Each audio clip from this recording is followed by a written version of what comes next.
Everyone, let's গোতে সকলকে স্বাগত। আমি স্নেহাশিস নিয়ে চলে এসেছি আবার একটা নতুন ব্লগ ভিডিও। আর আজ আমি আছি ব্যাকগ্রাউন্ড দেখে বুঝতে পারছি একটা বন জঙ্গলের মধ্যে। আমি ভিডিওটা প্রথমে এন্ট্রি নেওয়া হয়নি, তাই মাঝে থেকে আমি ভিডিওটা এন্ট্রি নিলাম। আর এই মাঝে কী আছে অর্থাৎ বন জঙ্গল কেন, তো সেটা জানতে হলে পুরো ব্লগটা দেখতে হবে। তাই তোমরা পুরো ব্লগটা দেখো আর মাঝে কোথাও স্কিপ করো না। ব্লগটা ভালো লাগবে তোমাদেরও। আর এটা হচ্ছে পূর্ব বর্ধমান জেলার কাছাকাছি যেরকম ঘোরার জায়গা কী কী আছে সেটাই এই ব্লগের মধ্যে থাকছে। তো আমি একটা জোন থেকে দেখাবো, সেটা ঘুষকরা জোন। পূর্ব বর্ধমান থেকে ঘুষকরার মধ্যে যে কাছাকাছি যে ঘোরার জায়গা রয়েছে, তো সেই ঘুষকরার মধ্যে আমি তোমাদেরকে একটা ঘোরার জায়গা দেখাচ্ছি। আজ আমরা চললাম পূর্ব বর্ধমান জেলার ওরগ্রামে। আর এই ওরগ্রাম হলো ঘুষকরা থেকে মাত্র 6 কিলোমিটার দূরে। তাই আমরা ঘুষকরা যাওয়ার রোডটাই বেছে নিয়েছি। আর দেখো রাস্তার পাশে কি সুন্দর কাশফুল ফুটেছে, যেন মাঝে ঘরে আসছে তারই আগাম জানান দিচ্ছে কাশফুলগুলো। আর হাতে গোনা মাত্র কটা দিন, তারপরে আমাদের দুর্গাপুজো শুরু হয়ে যাবে। আগে দেখতে অনেকটা কুয়োর মতো, কিন্তু না, এটা কুয়ো নয়, এটা একটা ক্যানেল। তো ক্যানেলের জলটা এখানে স্টোর হচ্ছে, আবার উল্টো দিকে বেরিয়ে চলে যাচ্ছে। তো এটাই ছিল আমাদের যাত্রাপথের প্রথম লোকেশন। তো এই গ্রামটির নাম ছিল নুতা গ্রাম। আর এই গ্রামে যে পুকুরটি রয়েছে আমার পাশে, সেই পুকুরটি কত সুন্দর, মানে কি সুন্দর তার টলটলে জল আর শালুক পাতা রয়েছে। পুকুর পাড়ে রয়েছে কাশবন। তো একবারে যে গ্রামের যে দৃশ্য সেটি খুব সুন্দর এখানে ফুটে উঠেছে। আর এখানে আমরা বেশ কিছু ছবিও তুললাম। আর ভাবলাম তোমাদের সাথে জায়গাটা শেয়ার করি, তাই ব্লগেটি রাখলাম। এই গ্রামে একটি খ্রিস্টান চার্চও রয়েছে। আর দেখো পুকুর জলে মাছগুলো কি সুন্দর খেলে বেড়াচ্ছে তাদের নিজেদের আপন মনে।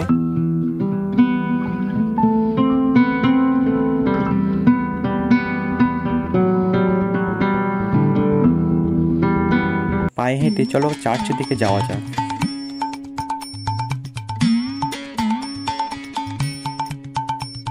আবার আসিব ফিরে খানশিরিটির তীরে এই বাংলায়। আমরা প্রায় চার্চের কাছে পৌঁছে গেছি। এটা মনে হয় ফার্স্ট গেট, তার মাঝে একটা গেট রয়েছে আর ওই দূরে একটি রয়েছে, ওটা স্কুলের হয়তো। তো আমরা এখন ফার্স্ট গেটটা পেরিয়ে সেকেন্ড গেট পেরিয়ে প্রথমে স্কুলটা দিকে যাবো। তো স্কুলটাকে দেখে নিই। হ্যাঁ, তোমাদের দেখিয়ে দিই, এটা হচ্ছে শিবদের মোড় থেকে রাস্তাটা ওইদিকে গ্রামের ভিতরে চলে যাচ্ছে। আর তোমাদের ডান দিকে পড়বে চার্চটা, তো একবার রাস্তার সামনেই। আর এটা হচ্ছে স্কুলের গেট। তো স্কুলটা গিয়ে দেখতে, স্কুলটা অনেকেই পরিচিত, কম বেশি অনেকেই জানো, বা এখানে যারা লোকাল আমার ব্লগ দেখছে তারাও জানোই, এবার কি যারা জানো না তারাও জেনে যাবে। তো এটা হচ্ছে হলি ফ্যামিলি স্কুল, এটা ইংলিশ মিডিয়াম স্কুল। এই গ্রামটা নুতা গ্রামের মধ্যে স্কুলটা রয়েছে। আর এটা একটি বেসরকারি স্কুল বা প্রাইভেট স্কুল। আর আমি এখানে একটা জিনিস দেখলাম, যেখানে কিছু বাচ্চা তার স্কুল থেকে আসছিল, হয়তো তারা 6-7-এ পড়ে, এরকম ছেলে মেয়ে, তারা কিন্তু ভিতর দিকে ঢুকে গেল। পুরো আমি যেদিকে এগিয়ে যাচ্ছি, তো ওই দিকে ওরা ঢুকে, ওখানে কোনো হোস্টেল আছে, ওর মধ্যে ওইখানটা দেখা করে থাকে। তারপর ওখানেও থাকে, কিন্তু এরা স্কুলে পড়ে না। আর এখানে মনে হয় যেহেতু প্রাইভেট স্কুল, হয়তো বাইরে থেকে ছেলেমেয়েরা সেখানে পড়ে, বা এখানে কিছু লোকাল ছেলে মেয়েও পড়ে। তো এটা ছিল পুরো হলি ফ্যামিলি স্কুল। এখানে বাচ্চাদের জন্য খেলার জায়গা রয়েছে। স্কুলটা বেশ ভালো। আর এটা কোনো প্রমোশন ভিডিও নয়, আমার জাস্ট ভালো লাগলো তাই শেয়ার করলাম। তো স্কুল থেকে বেরিয়ে এখানে যে ওয়ালের পাশে যে চার্চে রয়েছে, ওটার দিকে আমরা এবার এগিয়ে যাবো। আমার বোন আগে যাচ্ছে, আর আমি ওর পিছনে একটু ক্যামেরা করতে যাচ্ছি। তো ওখানে যে গম্বুজের মতো আছে, ওটা কিন্তু স্কুলে দেখতে পাচ্ছিলাম। তো ওখানটা যাবো গিয়ে দেখবো যে ভিতরটা কী আছে। তো প্রথমে ভালো আমরা ঢুকতে দেবে কি দেবে না, তারপর ঢুকলাম। তো এখানে এসে দেখছি প্রণাম মারিয়া লেখা রয়েছে। তো এখানে যে ম্যারি, যে যীশু খ্রিস্টের মা, তার ছবি এটা। তো তাকে আমরা এখানে প্রণাম করলাম, আর এখানে কিছুক্ষণ বসলাম, আর চারদিকে দেখলাম। তো এরকম কিন্তু অন্যান্য চার্চগুলো যেরকম হয়, এটা কিন্তু সেরকম দেখলাম না, একটু অন্যরকম। তো বেশ জায়গাটা বেশ ঠান্ডা, বেশ ভালো লাগলো বসতে। তারপর আমরা এখান থেকে বেরিয়ে গেলাম। যদি কেউ আসতে যাও, তো এখান থেকে শিবদের মোড় আছে ঘুষকরার কাছে, তো ওখান থেকে নুতা গ্রামে টোটো ধরেই চলে আসবে এই জায়গায়। নুতা থেকে মাত্র 2 কিলোমিটার দূরই হচ্ছে ওর গ্রাম। তাই আমরা ওর গ্রামের দিকে চললাম। আর এটা হচ্ছে NH2B। NH2Bটা এসেছে বর্ধমান থেকে, যেটা বোলপুর শান্তিনিকেতন চলে গেছে। আর আমি যেহেতু বোলপুর শান্তি মানে ঘুষকরা এদিক থেকে চললাম, তো ঘুষকরা থেকে ওর গ্রামের ডিস্টেন্স হচ্ছে মাত্র 5 থেকে 6 কিলোমিটার। তো যেহেতু আমি এই দিক থেকে চললাম, তাই আমার এটা লেফট সাইড থেকে আমি ভেঙে যাব, মানে বাঁ দিকে। আর যারা বর্ধমানে ওই দিক থেকে আসবে তারা ডান দিকে ভাঙবে, জাস্ট ওর গ্রামটা পেরুবে মানে মোড়টা। তারপরেই তোমাদের কিছুটা এগিয়ে এসে এরকম একটা রাস্তা টার্নিং করবে, তোমরা ডান দিকে লেফট সাইড নেবে। আর যারা বোলপুরের দিক থেকে আসবে তারা বাঁ দিকে সাইডটা নেবে, মানে শিবদের গ্রামটা পেরিয়ে বাঁ দিকে সাইডটা নিলে এরকম রাস্তা পাবে টার্নিং, তো সেখান থেকে নেবে। তো এই রাস্তায় কিছুটা গিয়ে মানে মাত্র 5 মিনিটের মতো হবে, তো গেলেই তোমরা ওরগ্রাম ফরেস্টটা দেখতে পাবে। দেখতে পাওয়া যাচ্ছে ওরগ্রাম ফরেস্ট।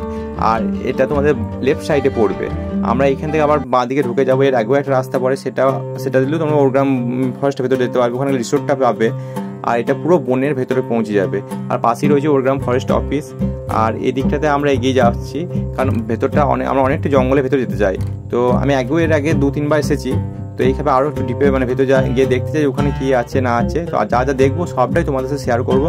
আর এরকমই রাস্তা, যেহেতু বৃষ্টি হয়েছিল তাই রাস্তায় জল কাদা রয়েছে। তো শীতকালে সব ভালো টাইম হবে জল, আর বর্ষার সময় একটা রিস্ক থাকে, সাপ টাপ যদি বেরোতে পারে সেই জন্য। আর এরকমই জঙ্গল এটা পুরোটা। এখন তবু ডে লাইটটা রয়েছে, এরপর কিছুক্ষণ হলেও সন্ধ্যে যাবে, তখন ডে লাইটটা পাবো না। তো রাস্তাটা যেতে তো আমাদের বেশ ভালো লাগছিল, একটু রিস্ক ছিল যেহেতু কাদা জল কোথায় গর্ত কতটা আছে বুঝতে পারছিলাম না। আর জঙ্গলের মধ্যে এরকম রাস্তা দিয়ে যেতে সত্যি খুবই ভালো লাগছিল। আমরা ওরগ্রাম ফরেস্টে পুরো মিডিল পজিশনে চলে এসেছি।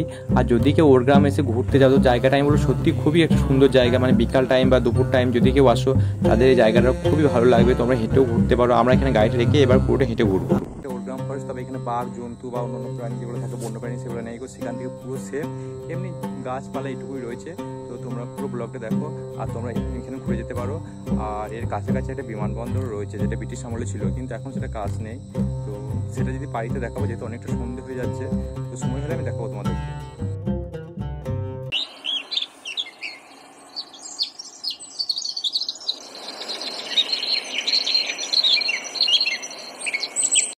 এই ওরগ্রাম ফরেস্টটি পূর্ব বর্ধমান জেলায় অবস্থিত। আর এই বনটি কিন্তু তৈরি করা নয়, এটা কিন্তু ন্যাচারাল ছিল, তো সেটাকে আবার সংরক্ষণ করা হয়েছে। আর এই বনটি একদিনকে ঘোরার জন্য খুব সুন্দর জায়গা। যারা শান্তিনিকেতন ঘুরতে আসছো তারা NH2B এলে একবার এটা গুগল ম্যাপে তোমরা পেয়ে যাবে, বা যারা কলকাতা থেকে আসছো বর্ধমান থেকে NH2B ধরে চলে আসবে, তো ওরগ্রাম ফরেস্ট তোমরা পৌঁছে যাবে। এখানে একটি সুন্দর রিসোর্টও রয়েছে, সেখানে খাওয়া দাওয়ার তোমাদের অসুবিধা হবে না।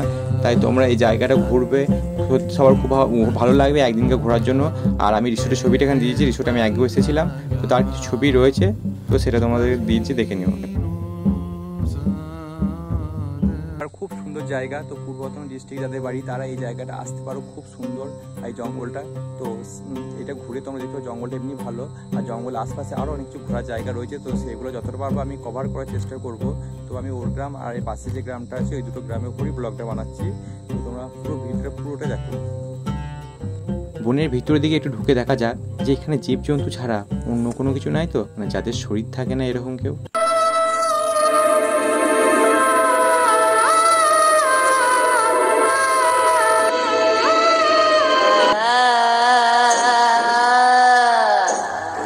না, তাদের সাথে আর দেখা হলো না।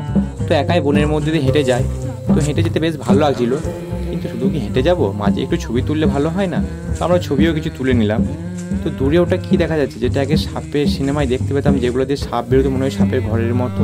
না না, এগুলো তো সাপের ঘর নয়, এগুলো তো উইপোকা ডিপি। দেখো কি সুন্দর। ব্রিটিশ আমলে তৈরি এয়ারপোর্ট থেকে আর যাওয়া গেল না, কারণ সন্ধে হয়েছে, আমাদেরকেও বাড়ি ফিরতে হবে। তো আবার যখন আসবো তখন তোমাদেরকে এয়ারপোর্ট সঙ্গে সব ডিটেলসে দেখাবো।